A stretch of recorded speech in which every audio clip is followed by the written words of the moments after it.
I had always heard stories about the Villisca Axe Murder House, a grim landmark in a small Iowa town. Growing up, the legend was whispered among us kids, a dark fairy tale that no one really believed but everyone feared. As an adult, curiosity and an eerie sense of nostalgia drew me back. I decided to rent the place for a night, hoping to uncover the truth behind the gruesome history. The house stood eerily quiet as I arrived, its weathered facade blending with the overcast sky. It looked like any other old abandoned house, yet there was a palpable tension in the air. I parked my car and approached the front door, my heart pounding with a mix of excitement and trepidation. The key turned with an unsettling creak, and the door swung open to reveal a dimly lit hallway. Inside, the house was a time capsule from the early 1900s. Faded wallpaper, antique furniture, and dusty photographs created an atmosphere thick with history. I couldn't shake the feeling of being watched as I explored each room. The living room was filled with old, forgotten toys, and the kitchen still held utensils as if the family would return any moment to prepare dinner. As the sun set, the house seemed to come alive. Shadows lengthened and merged, playing tricks on my eyes. I decided to set up my camera equipment to document any unusual activity. I was a skeptic, but the stories of ghostly apparitions and eerie sounds had piqued my interest. It wasn't long before I began to hear faint whispers, almost imperceptible, as if they were coming from the walls themselves. I tried to rationalize the noises, attributing them to the house settling or the wind outside. But as the hours passed, the sounds grew louder and more distinct. Footsteps echoed through the hallways, and doors creaked open on their own. I felt a chill run down my spine, and a sense of dread began to creep in. Suddenly, the temperature dropped significantly, and I could see my breath in the air. The whispers turned into cries, and I could almost make out words, pleas for help, cries of anguish. I followed the sounds to the upstairs bedroom where the infamous murders took place. The room felt colder than the rest of the house, and the atmosphere was thick with despair. I set up my camera and started recording, hoping to capture evidence of the paranormal. As I reviewed the footage, I saw something that made my blood run cold. There, in the corner of the room, was a faint, ghostly figure. It looked like a woman, her face twisted in pain and sorrow. She reached out toward the camera, and I could almost hear her voice whispering, "Leave this place." My heart raced as I watched the footage over and over. The figure was unmistakable, and the sense of urgency in her eyes was undeniable. I knew then that the stories were true. The Villisca Axe Murder House was haunted by the restless spirits of its tragic past. The warnings were clear, but I had ignored them, and now I was paying the price. Despite the terror that gripped me, I couldn't bring myself to leave. The rational part of my mind insisted there had to be an explanation, while another part, more primal and fearful, wanted nothing more than to flee. But the investigator in me won out. I had come too far to turn back now. The next morning, I decided to dig deeper into the history of the house and its tragic past.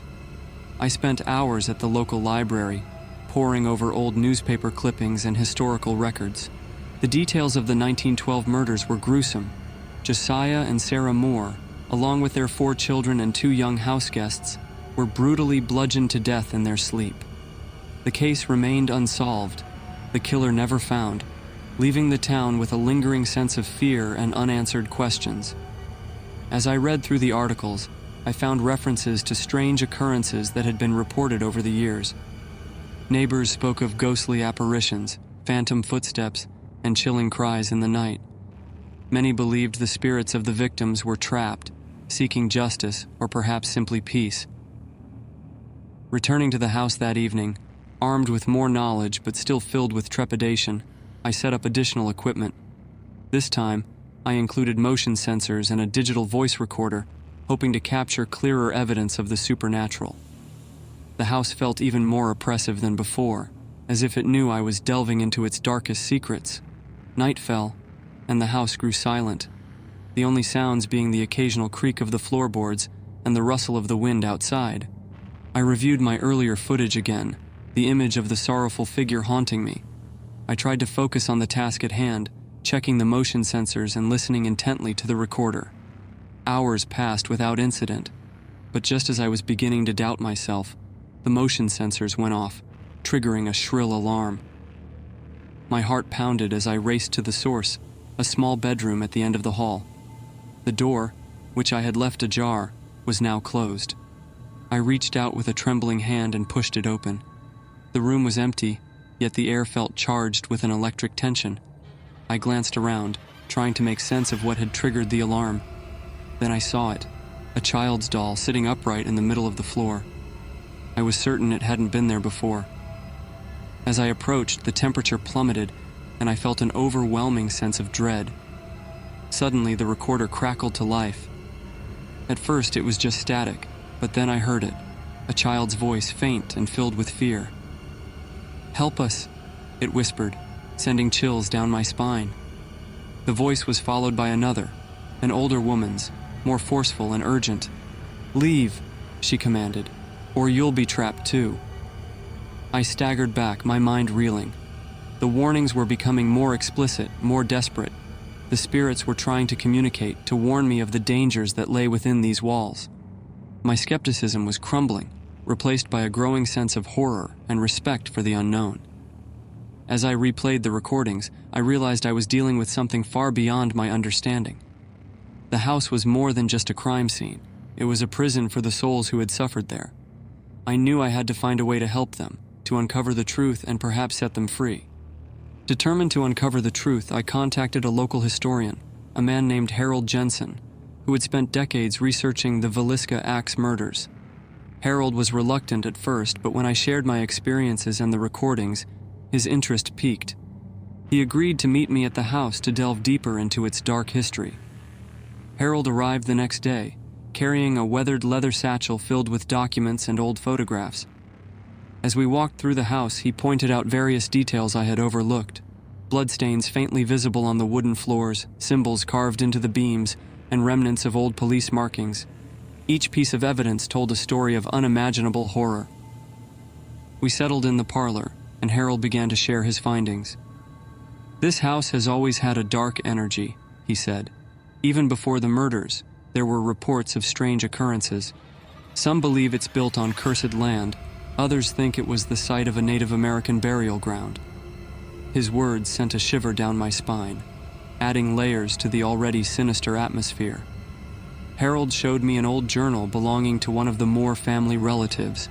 It detailed a series of warnings and premonitions that Sarah Moore had experienced in the months leading up to the murders. She had written about seeing shadowy figures, hearing disembodied voices, and feeling an overwhelming sense of dread. Despite her fears, she had dismissed them as figments of her imagination. "Sarah tried to warn her family," Harold said, his voice heavy with sorrow. "But no one believed her. They thought she was just being paranoid. If they had listened, maybe they could have escaped their fate." As we continued to explore the house, Harold shared more unsettling tales. Previous owners and tenants had reported similar experiences, visions of the murdered family, eerie sounds, and even physical attacks. Many had fled the house, unable to bear its oppressive presence. Those who stayed often met tragic ends, their lives marked by misfortune and despair. In the upstairs bedroom, where the murders had taken place, Harold showed me a hidden compartment in the wall. Inside, we found a bundle of letters written by Josiah Moore. The letters revealed a bitter feud with a business rival, a man named Frank Jones, who had been suspected but never charged with the murders. Josiah's words were filled with anger and fear, suggesting he knew more than he had let on. The pieces of the puzzle were beginning to fit together. The house wasn't just haunted by the spirits of the Moore family. It was a nexus of unresolved pain and anger, a place where the past refused to be forgotten. The more we uncovered, the more I felt the weight of the tragedy that had unfolded here. As night fell, Harold and I prepared for another night of investigation. We set up more cameras and recorders, determined to capture any further evidence of the paranormal. The house seemed to react to our presence, the air growing thicker and colder, the shadows deeper and more menacing. Around midnight, the activity began again. The whispers returned, louder and more insistent. The temperature dropped, and the walls seemed to close in around us. Harold and I stood in the upstairs bedroom listening intently as the voices grew clearer. "Help us," they pleaded. "Find the truth. Free us." Suddenly, a loud bang echoed through the house, followed by the sound of shattering glass. We rushed downstairs to find the front window broken, shards scattered across the floor. On the wall, scrawled in what looked like blood, were the words, "Leave now, or suffer their fate." The message was clear. The spirits were not only warning us, but demanding justice. The truth about the Villisca Axe Murder House was more complex and terrifying than I had ever imagined. And now it seemed the house was demanding retribution. Harold and I were both shaken by the violent message, but we couldn't abandon our quest now. The spirits were crying out for justice, and we felt a responsibility to uncover the truth. As dawn broke, we devised a plan to gather more concrete evidence and perhaps communicate directly with the spirits. We decided to conduct a séance, hoping it would provide a clearer link to the other side. I had never done anything like this before, and the idea terrified me, but Harold assured me it was the best way to reach the trapped souls. We gathered in the parlor, the room where most of the activity seemed to originate, and set up candles and an old Ouija board that Harold had brought along. As we began the séance, the air grew colder, and the flickering candlelight cast eerie shadows on the walls. We held hands and closed our eyes, focusing our thoughts on the spirits of the Moore family. Harold spoke softly, calling out to them, asking for their presence and guidance. The planchette on the Ouija board began to move almost immediately, sliding slowly across the board to spell out a chilling message. "Help us." My heart pounded as I watched, my skepticism fading with each passing moment. We continued to ask questions, and the responses came quickly, spelling out fragments of the story we were piecing together. Through the board, the spirits revealed that Frank Jones was indeed behind the murders. He had hired a drifter, William Mansfield, to carry out the gruesome act. The spirits spoke of betrayal, greed, and revenge, their anguish palpable in every movement of the planchette. It was clear that they sought closure, an end to their suffering. As the séance progressed, the atmosphere grew more oppressive. The room seemed to pulse with a malevolent energy, and I felt a cold hand brush against my neck. I opened my eyes to see a shadowy figure standing in the corner of the room, its eyes glowing with an otherworldly light. Harold saw it too, and we both froze in terror. The figure began to move towards us, its form shifting and flickering like a candle in the wind. It reached out with a skeletal hand, and I could hear the faint sound of children crying. The room grew darker, the shadows closing in around us. I felt an overwhelming sense of dread, as if we were about to be consumed by the house itself. Harold, maintaining his composure, spoke to the spirit. "We are here to help," he said, his voice steady despite the fear in his eyes. "Tell us what we need to do to set you free." The figure stopped, its eyes locking onto Harold's. The planchette moved again, spelling out a single word: justice. The lights in the room flickered, and a loud crash echoed from upstairs. We rushed to the source, finding the children's bedroom in disarray. Toys were scattered across the floor, and the bed was overturned. On the wall, written in what looked like ash, were the words, "Find Mansfield." The spirits had given us a mission. We needed to bring the true culprit to justice, to expose the truth and end their torment. Harold and I knew it wouldn't be easy, but we were determined to see it through. The weight of their suffering hung heavy on us, and we couldn't turn back now. We spent the next few days researching William Mansfield, uncovering details of his life and crimes. He was a drifter, a known criminal with a violent past. But he had vanished without a trace, leaving no clues to his whereabouts. We followed every lead, every scrap of information, driven by the desperate need to find him and bring him to justice. As we delved deeper into the investigation, the house grew more restless. The spirit's presence became more intense, their cries more insistent. We were running out of time, and the pressure was mounting. We had to find Mansfield, or risk being consumed by the very darkness we sought to uncover. Days turned into weeks as Harold and I tirelessly pursued every lead on William Mansfield. The more we dug, the clearer it became that justice had been evaded for far too long. Our relentless search led us to an old, decrepit cabin in the outskirts of Iowa, rumored to be Mansfield's last known hideout. The cabin was isolated, surrounded by thick woods, adding to the sense of foreboding. We approached cautiously, our breath visible in the cold air.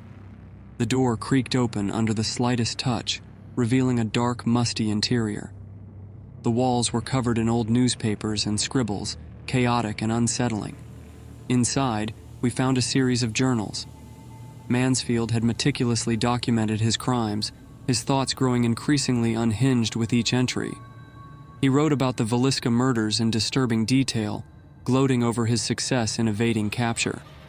His last entry hinted at a final act of violence, a planned escape to avoid the authorities who were closing in. As I read through the journals, I felt a chilling connection to the spirits in the Villisca house. Their anguish and cries for justice echoed in my mind, urging us to press on. We found a hidden compartment beneath the floorboards containing more damning evidence, blood-stained clothes and a rusty axe. It was clear that Mansfield had been here, hiding in plain sight. Harold contacted the authorities, and they arrived quickly to secure the evidence and begin a manhunt for Mansfield. We returned to the Villisca Axe Murder House, knowing our part in this tragic tale wasn't over. The spirits had demanded justice, and we had come closer than anyone else in decades. That night, the house was eerily quiet. The oppressive atmosphere seemed to have lifted slightly, as if the spirits were holding their breath, waiting for the final act. Harold and I gathered in the parlor, once more setting up our equipment, hoping to communicate one last time. As we began our séance, the air grew colder, and the familiar presence of the spirits surrounded us. The planchette moved with a force and urgency unlike before. "Thank you," it spelled out, followed by, "Justice is near." The sense of relief was palpable, but there was still a lingering tension. Suddenly, a bright light filled the room, and the figure of a woman appeared before us. It was Sarah Moore. Her face no longer twisted in pain, but serene and grateful. "You have done what we could not," she said, her voice a soft whisper. "You have brought us hope." The figure of Josiah Moore appeared beside her, along with their children and the two young house guests. They looked at us with gratitude and sadness. "Our time here is ending," Josiah said, "but you must see this through. Ensure that Mansfield is brought to justice, and we will find peace." The apparition slowly faded, leaving Harold and me in awe. The house seemed to breathe a sigh of relief, the oppressive weight lifting. We knew our task was not yet complete, but we were on the right path. The evidence we had found would lead to Mansfield's capture, and the spirits would finally be freed from their torment. Days later, the news broke. William Mansfield had been apprehended. He was found hiding in an abandoned barn, his criminal past finally catching up with him. The authorities credited our investigation with providing the crucial evidence needed to close the case.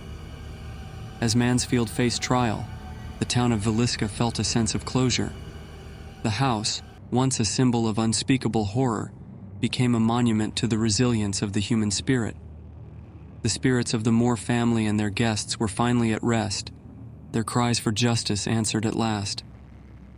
Harold and I left Villisca, our hearts heavy but hopeful. We had faced the horrors of the past, uncovered the truth, and brought peace to restless souls. The Villisca Axe Murder House would always be a place of tragedy, but now it also stood as a testament to the power of perseverance and the enduring quest for justice. Another creepy story. I just found out that 98% of you watching aren't subscribed, even though you like my videos. If you enjoy my content, please subscribe and hit the like button. It really helps the channel grow.